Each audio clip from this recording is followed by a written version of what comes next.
So let's bring in the Director of UK Lawyers for Israel, Natasha Hausdorff, who's here in Australia, I'm pleased to say, and is at the moment in Melbourne. Natasha, great to see you. Thanks for coming back on Outsiders. Many things we could talk about, but I just wanted to quickly, you are a lawyer, you're an expert on this topic. One of the things that often comes up is, the settlements, Israel's got these settlements, they're illegal, they shouldn't be there. Can you give us your take briefly on the legality or otherwise of the settlements throughout Judea, Samaria and other parts of Israel? Good morning. Well, it's very good to be with you. Of course, the allegation of illegal settlements is primarily based on two false premises, and they are both to do with the application of international law. The first is with respect to the status of the territory. And what I would urge any lawyers or even interested individuals to do is simply seek the proper and equal application of international law to Israel as to any state, because there is a universal rule of customary international law that determines the borders of newly emerging states at the Declaration of Independence, in Israel's case, on the 14th of May, 1948. Israel has just marked its Independence Day earlier this week. And that rule dictates that a newly emerging state inherits the pre-existing administrative lines of whatever unit preceded it. Simply put, in 1948, when Israel came into existence, as a operation of that universal rule, it would have inherited the pre-existing lines that included the West Bank and East Jerusalem, what so many misguidedly refer to as occupied territory. Now, of course, that territory was occupied between 1948 and 1967 by Jordan, but when Israel recovered that territory, it applied a temporary administrative framework to it in pursuit of a future peace agreement with Jordan and in anticipation that under the Land for Peace formula, it would be expected to provide some of that territory in exchange for peaceful coexistence with its neighbour. Of course, that temporary administrative framework has remained, but the critical thing is that it doesn't change the underlying status of the territory. What we have seen since then is the creation of a Palestinian autonomy in areas A and B of the West Bank.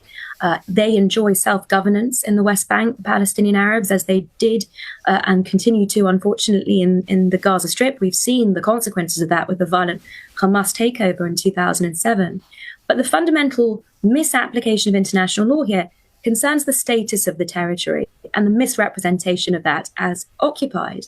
There's another false premise here, which is to do with the application of Article 49.6 of the Fourth Geneva Convention. This is a prohibition on forcible transfer of populations in occupied territory. It's important to note that it was drafted in response to the Jewish experience in the Holocaust, where they were forcibly deported to labor camps, concentration camps, and death camps. And this provision is being abused, and it is being used in order to justify this canard of illegal settlements and illegal settlers. It's important to note that these are individuals who have moved to Judea and Samaria and the West Bank of their own volition, as an expression of their own free will. This is not state transfer. So just alone on those two false premises, I think it's important that we seek a proper application of international law, not to say that it's mind-boggling that this idea that Jews should not live in certain places just because they are Jews has gained currency and legitimacy. And I think quite apart from the application of international law and the proper application of that, we need to be pushing back on such a morally repugnant suggestion. Fantastic. James?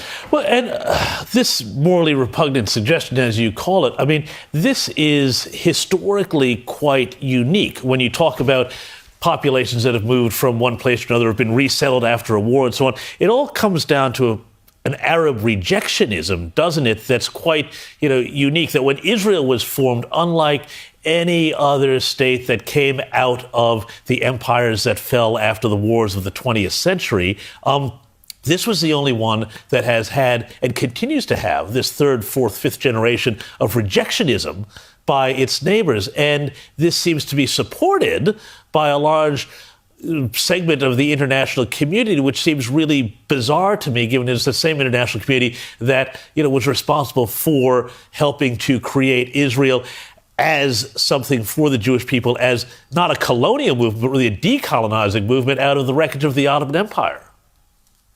And the significance of the Jews being the indigenous people. I've been learning a lot about indigeneity in the week that I've spent now in Australia, and that's a critical message. Of course, it's UNRWA and the support that is provided by the international community for that organization that has perpetuated exactly what you're describing.